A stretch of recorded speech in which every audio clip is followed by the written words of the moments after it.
अस्सलामु अलैकुम वरहमतुल्लाह।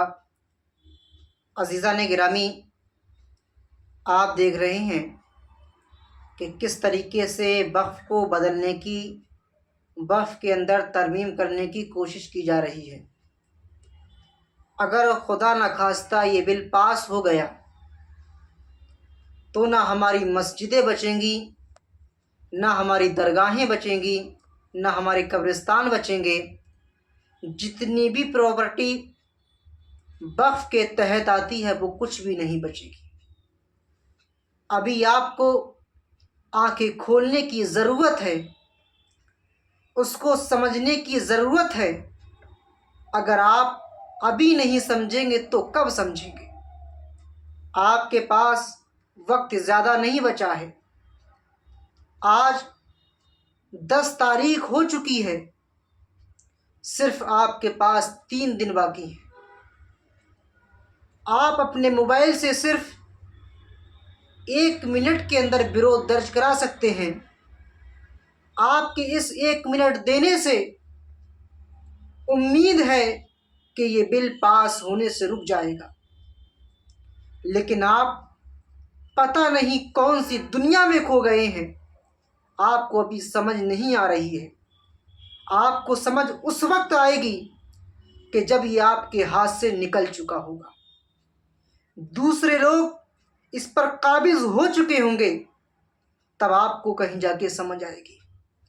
लेकिन ज़रूरत है अब समझने की, ज़रूरत है उसको अभी रोकने की। हर घर के अंदर 4-5 मोबाइल इस वक्त हैं। क्या आप उनके ज़रिए से एक QR कोड पर जाकर उसका विरोध दर्ज नहीं करा सकते? यकीनन करा सकते हैं, लेकिन आप अभी गफलत में हैं। आपको अभी नींद आ रही है, उससे बेदार नहीं हुए हैं। आपको बेदार होने की ज़रूरत है।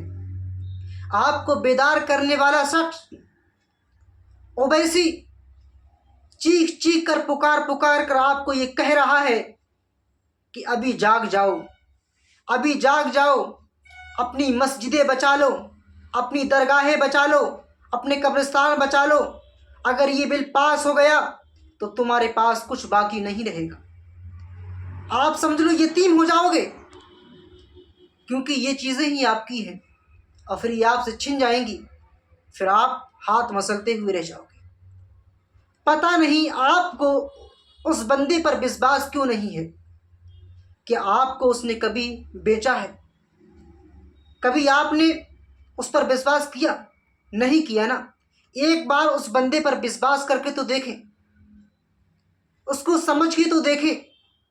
वो बंदा अपने लिए नहीं कर रहा, बल्कि कर रहा है तो सिर्फ वो हमारे लिए कर रहा है। अगर कर रहा है तो सिर्फ अपनी कौम के लिए कर रहा है, कौम को बेदार करने के लिए कर रहा है, कौम को जगाने के लिए कर रहा है। लेकिन आप अभी तक नींद में पड़ चुके हैं।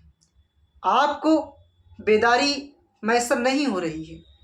अभी ज़रूरत है जाग जाओ। आपने भी मामला देखा होगा कि नबी अकरम सल्लल्लाहु अलैहि वसल्लम की शान में गुस्ताखी की गई, तो बताओ कौन सामने आया? किसने तुम्हारी आवाज़ उठाई? दूसरी पार्टी के लोग सिर्फ आपसे वोट लेकर चले जाते हैं, फिर वो गायब हो जाते हैं। आपकी सुनने वाला कोई नहीं आता। अगर सुनने वाला आपकी अगर कोई है तो ओवैसी साहब है। आपको उनको समझना पड़ेगा, आपको उन्हें अपना कायद मानना पड़ेगा। जो आपके इख्तलाफात हैं वो एक तरफ रखिए। सिर्फ ओवैसी साहब जो कह रही हैं कि वक़्फ़ के ताल्लुक़ से उसे रोकने की ज़रूरत है, उसे समझने की ज़रूरत है। ओवैसी साहब ने क्या कहा वो आप सुने। किस तरीके से वो लोगों से अपील कर रहे हैं कि उस पर जाकर QR कोड के ज़रिए से अपना विरोध दर्ज कराइए। समझ जाइए। आप ज़रा ओवैसी साहब के बयान को सुनिए। खुदा ना खास्ता ये बिल अगर कानून बनेगा तो कोई भी वक्फ की प्रॉपर्टी मुसलमानों के पास नहीं रहने वाली। नरेंद्र मोदी की हुकूमत ने अपनी नफरत को इस कानून में जो शक्ल दी है कि वक्फ बाय यूजर खत्म कर दिया जाएगा। अब वक्फ बाय यूजर अगर खत्म होगा तो सबसे पहले निशाने पर है हर मसलक का मदरसा। जो बीजेपी की हुकूमत पूरे मुल्क में वक्फ की जायदाद का जो बिल लेकर आई है, मैं सिर्फ मुख्तसर से अल्फाज में अपनी बात को बोलकर यहाँ से रुखसत हो जाऊंगा कि अगर ये खुदा ना खास्ता ये बिल अगर कानून बनेगा तो कोई भी वक्फ की प्रॉपर्टी मुसलमानों के पास नहीं रहने वाली, सब हुकूमत के कब्जे में चला जाएगा।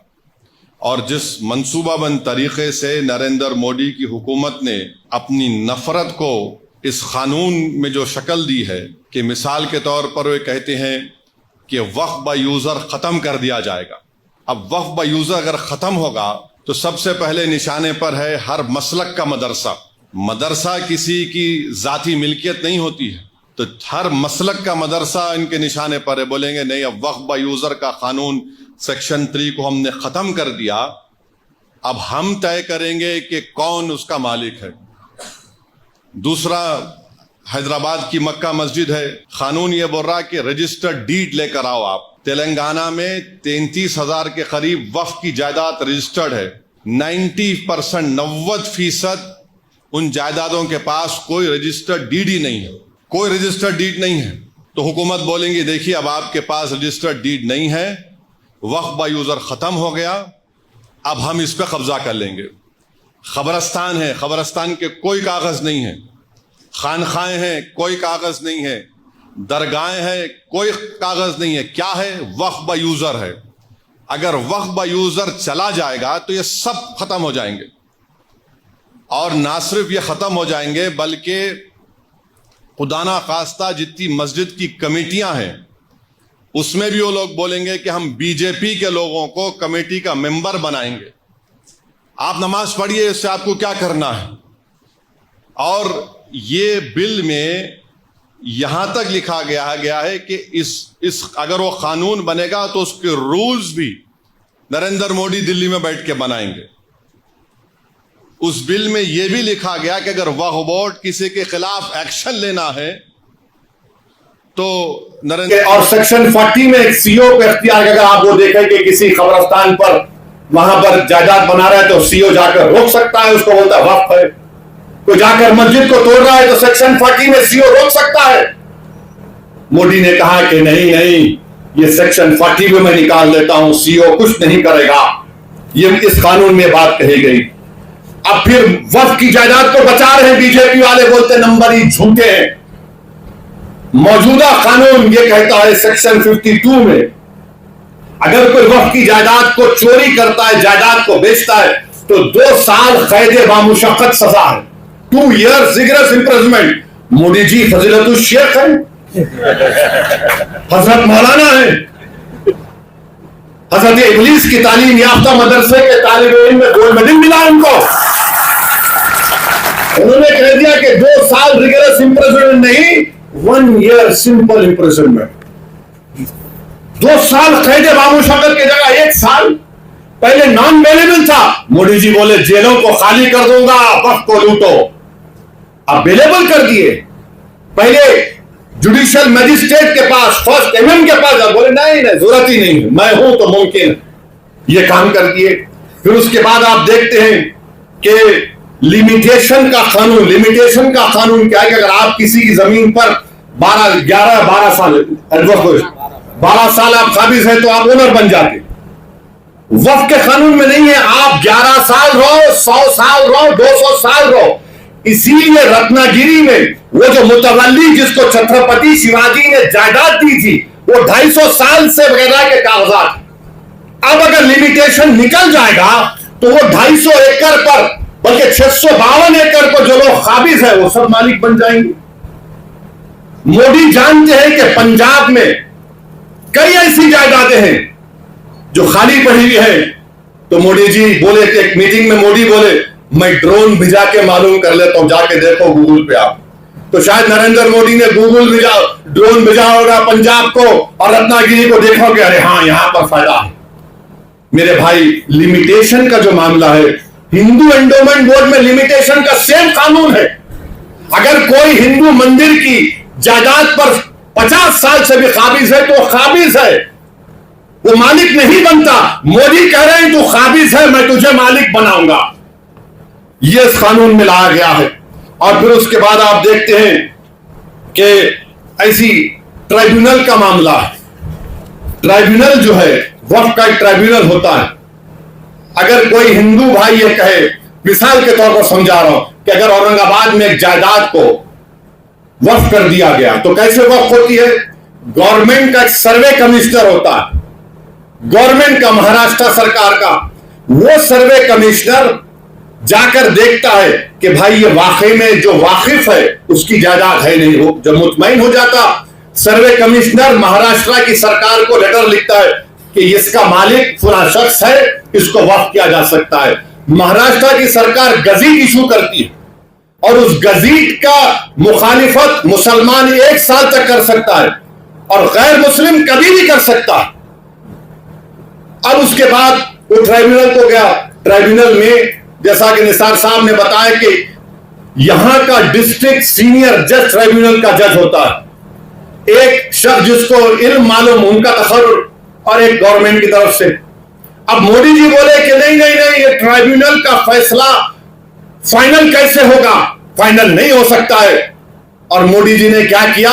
रिटायर्ड डिस्ट्रिक्ट जज और एक रिटायर्ड गवर्नमेंट एम्प्लॉय वो तय करेगा। मेरे भाई, जब आप रेलवेज का ट्राइब्यूनल है, आरसीटी, एनजीटी, एयरपोर्ट का AWT, national water dispute tribunal NBWDT, national consumer dispute redressal commission, income tax appellate tribunal, national company law tribunal, appellate tribunal for electricity, intellectual property appellate board, CIT, competition appellate tribunal, arm forces debt recovery tribunal, securities appellate tribunal, telecom dispute settlement appellate tribunal. ये सब final है, ये सब final है, मगर हमारा tribunal क्यों नहीं फाइनल होगा? और आरएसएस वाले झूठे हैं, बीजेपी वाले झूठे हैं, शिंदे वाले झूठे हैं, कह रहे हैं कि नहीं ये फाइनल कैसे होगा, अपील नहीं होगी। अरे दीवाने, रिवीजन पिटीशन डाला जाता है। ये तमाम 15 ट्राइब्यूनल का डिसीजन फाइनल है। इसके खिलाफ हाई कोर्ट में जब जाते हैं तो रिवीजन जाता है। लाखों करोड़ों केसेस कोर्ट में पेंडिंग है, ट्राइब्यूनल से जल्द फैसला होता है। मगर मोदी जी बोले नहीं, ट्राइब्यूनल फाइनल नहीं होगा, रिवीजन नहीं, अपील, माने फिर अपील सुनना हाई कोर्ट। अच्छा, उसमें हैरत अंगेज बात देखिए, अब ट्राइब्यूनल में केस चलता है। मोदी जी ने कह दिया कि अगर महाराष्ट्र की सरकार या कानून बनने के बाद ट्राइब्यूनल नहीं बनाती है तो डायरेक्ट हाई कोर्ट चले जाना। अगर ट्राइब्यूनल बनाती है, नहीं बनाती है, तो मोदी, महाराष्ट्र की सरकार बोलेगा हिंदू एंडोमेंट ट्राइब्यूनल के पास चले जाओ या किसी और ट्राइब्यूनल के पास चले जाओ। अगर 2 लोग हैं, एक बढ़ गए तो उन्हें सुन ले सकते हैं। अभी निसार साहब बता रहे थे दोनों में झगड़ा हो गया तो क्या होगा, उसका भी कोई प्रोविजन नहीं। यानी अगर आप देखेंगे तो हर तरीके से, हर जाविये से आप देख रहे हैं कि जायदाद को मुसलमानों से छीन लिया जाए। अच्छा, जितने मुतवल्ली हैं, सेक्शन 61 में अगर कलेक्टर मुतवल्ली साहब को लगे, मुतवल्ली ये दरगाह और मस्जिद को बोल दो तुम्हारी नहीं है, लिख कर दो जल्दी। अब मुतवल्ली साहब अगर दरगाह और मस्जिद को लिखकर नहीं दिए कि मस्जिद और दरगाह नहीं है, तो कलेक्टर उनको 6 महीने की सजा दे सकता है और 20,000 जुर्माना उन पर लगा सकता है। अब आप बताइए वक्फ कहां बच रहा है इसमें? अरे बीजेपी, आरएसएस, शिंदे वालों, ये जायदाद गवर्नमेंट की नहीं है, हमारे पुरखों की है, हमारे आबोजदाद की है, ये प्राइवेट प्रॉपर्टी है। तुम कैसा इसमें मुदाखलत कर सकते हो? मकसद एक ही है कि मुसलमानों से वक्त को छीन लिया जाए। और मुझे आखिर में सिर्फ इतना कहना है कि मुझे मौलाना खालिद सैफुल्लाह रहमानी साहब दामन बरकातों के अल्फाज याद आ रहे हैं। उन्होंने कहा है कि वक्त की जायदाद एक इबादत है, एक इबादत है। वो हमको हमारी इबादत से महरूम कर दे रहे आप। दरगाह सलीम चिश्ती है, बाज ऐसे रंग बिरंगी कपड़े पहनकर मोदी के पैर छूने वालों, तुम्हारे बाप दादा की खबरों को जब छीन लिया जाएगा तुमको अंदाजा होगा। तुम जब चमचागिरी कर रहे हो नरेंद्र मोदी की जाकर, बड़े बड़े आस्थानों के तुम वाबस्ता, अरे याद रखो, बड़े बड़े आस्थानों से वाबस्ता होने की बुनियाद पर तुम बड़े नहीं होते। अल्लाह का खौफ और उसके हबीब सवाल का तुमको बड़ा बनाती। नहीं, ऐसा नहीं है। अरे तुम्हारे बाप का है ये वक्त, तुम्हारे बाप का वक्त है, ये अल्लाह के नाम पर किया गया वक्त है। इसका मालिक अल्लाह है, सुबह क़यामत तक इसका मालिक अल्लाह रहेगा। मगर ये लोग जाकर चापलूसी कर रहे हैं, चमचागिरी कर रहे हैं। तो मेरे अजीज दोस्तों और बुजुर्गों, ये चीजों को देखकर मेरी आपसे अदबन गुजारिश है कि आप लोग all India Muslim personal law board ने जो फैसला लिया है कि आप इस कानून के खिलाफ आप लोग QR कोड के जरिए या अपने लेटर के जरिए या ईमेल के जरिए आप ज्वाइंट वर्किंग कमेटी को भिजाइए, अपना प्रोटेस्ट लॉन्च करिए। 15 सितंबर तक आखिरी तारीख है, या तो अंग्रेजी में होगा या हिंदी में होगा। मेरी आपसे गुजारिश है कि इसका आगे बढ़कर हिस्सा लीजिए। याद रखो मुसलमानों, हमने एक मस्जिद को खो दिया, तुम और कितनी मस्जिदों को खोने के लिए तैयार हो? एक मस्जिद को हमने खो दिया। याद रखो, अगर ये खुदा ना खास्ता कानून बनेगा तो सिर्फ काशी मथुरा नहीं, कोई मस्जिद नहीं बचेगी भारत में, जो झगड़े शुरू हो जाएंगे। मस्जिदों को बंद कर दिया जाएगा, कलेक्टर बोलेगा नहीं मस्जिद नहीं है, खानखाहों को दरगाहों को बंद कर दिया जाएगा। इस तरह का गंदा कानून नरेंद्र मोदी बना रहे हैं। और अजीत पवार का मैंने एक इंटरव्यू पढ़ा अखबार में, उन्होंने कहा कि हम महाराष्ट्र के विकास के लिए मोदी का साथ दे रहे, सेकुलरिज्म पर हम कॉम्प्रोमाइज नहीं करे। तो अजीत पवार, अगर सेकुलरिज्म तुम में जिंदा है तो तुम खुद कर इसकी मुखालिफत करो, बोलो तुम जाकर मोदी को यह कानून गलत है। जो छत्रपति शिवाजी को मानने वाले हैं, क्या तुम भूल गए कि छत्रपति शिवाजी ने रत्नागिरी में उस दरगाह को 652 एकड़ जमीन दी थी? ये कौन सी तुम्हारी मोहब्बत है? ये हमारी जमीन है, हमारी जायदाद है, अल्लाह के नाम पर इसका मालिक अल्लाह है। तुम हमसे छीनना चाह रहे हो। तुम्हारा दिल नहीं भरा 6 दिसंबर से, तुम्हारा दिल नहीं भरा दिल्ली की सड़कों पर हमारे खून की होली खेलने से, तुम्हारा दिल नहीं भरा हमारे बच्चों का एनकाउंटर करने से, तुम्हारा दिल नहीं भरा बुलडोजरों से हमारे घरों को तोड़ने से, तुम्हारा दिल नहीं भरा हमारे बच्चों के सरों से हिजाब खींचने से, तुम्हारा दिल नहीं भरा हमको इस मुल्क की शरीयत खत्म करने का कानून बनाया। अब तुम हमको, हमारे वजूद को मिटाना चाहते हो। खुदा की कसम, अपने वजूद को मिटने नहीं देंगे इंशाअल्लाह। हम अपने वजूद को मिटने नहीं देंगे इंशाअल्लाह। तो मेरे अजीज दोस्तों और बुजुर्गों,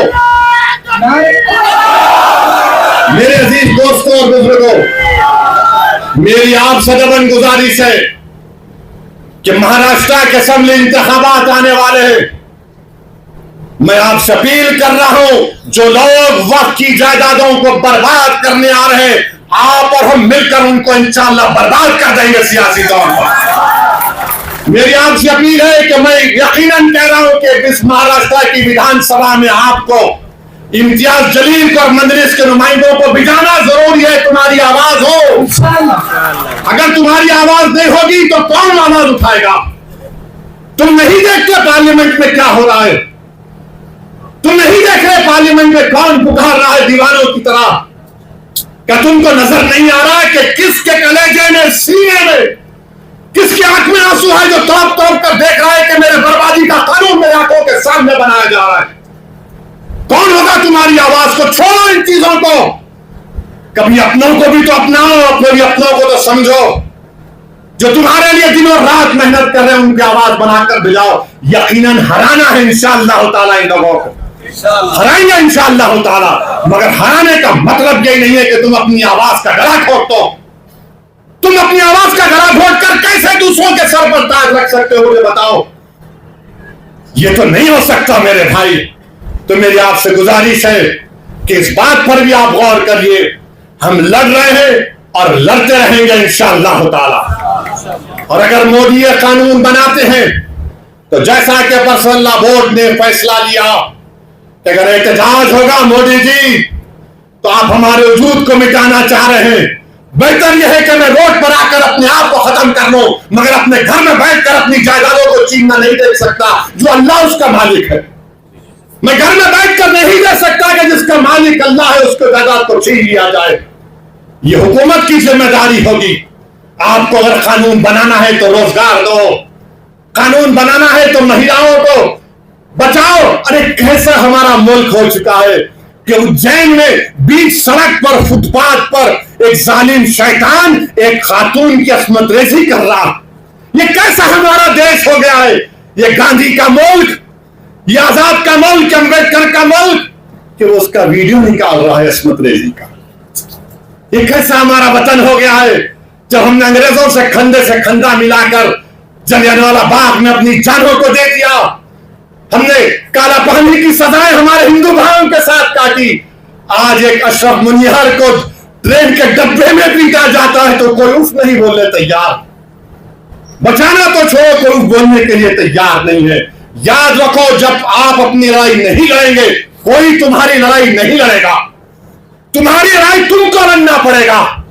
तुम 70 साल से सोच कर धोखा खा चुके हो कि कोई और हमारी लड़ाई लड़ेगा। नहीं मेरे भाई, तारीख में अगर नाम लिखा जाना है तो ये वक्त है अपनी लड़ाई लड़ने का। यही वक्त है अपने ओर से अपने नुमाइंदों को औरंगाबाद से भिजाने का। तो मेरी आप तमाम से गुजारिश है कि आप पर्सनल लॉ बोर्ड ने जो आपके सामने बात कही है, आप ज्वाइंट वर्किंग कमेटी को अपने इतराजात, अपना प्रोटेस्ट ईमेल और पोस्ट के जरिए भिजाइए।